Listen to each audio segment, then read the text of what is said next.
On Friday, Argentina's National Institute of Statistics and Census INDEC will issue the inflationary data for June. It is estimated that the coming official figures will be alike to those in June, which showed a 4.2% inflation rate. However, these data counter the forecasts of those studying and analyzing these indexes, as well as with those citizens who perceived a different impact on the streets. INDEC's release of the Consumer Price Index is awaited month after month to know the official inflation figure.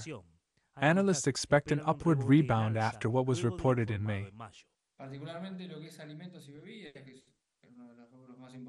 Particularly, the prices of food and beverages have been dropping, one of the most important items of the CPI, but some services, such as telecommunications,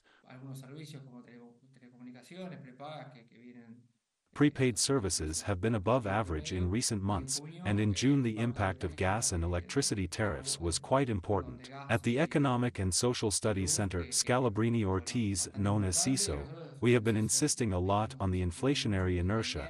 In our opinion, the inertial elements have not been concretely attacked yet.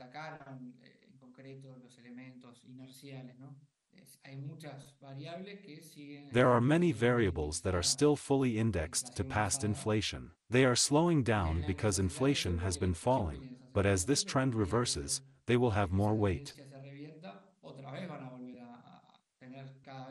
Making a revisionism and projecting in the short or medium term, the analyst understands that the government does not have much to celebrate in terms of the national economic data.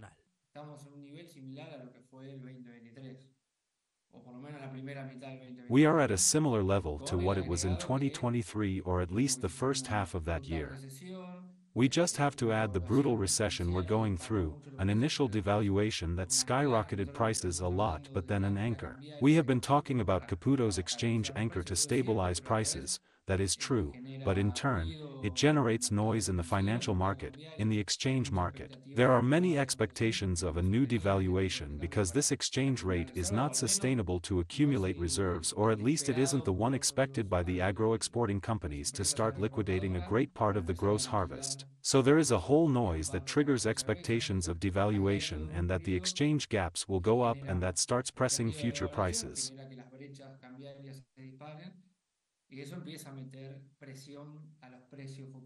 On the streets, those living in the country detect that the prices of food and services continue to rise, in general terms.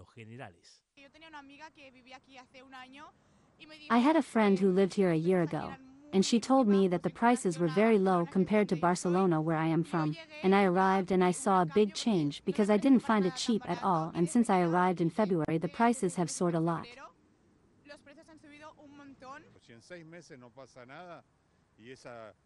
If nothing happens in 6 months and if the growth of prices continues, I mean of the basic stuff, I think things are going to get difficult.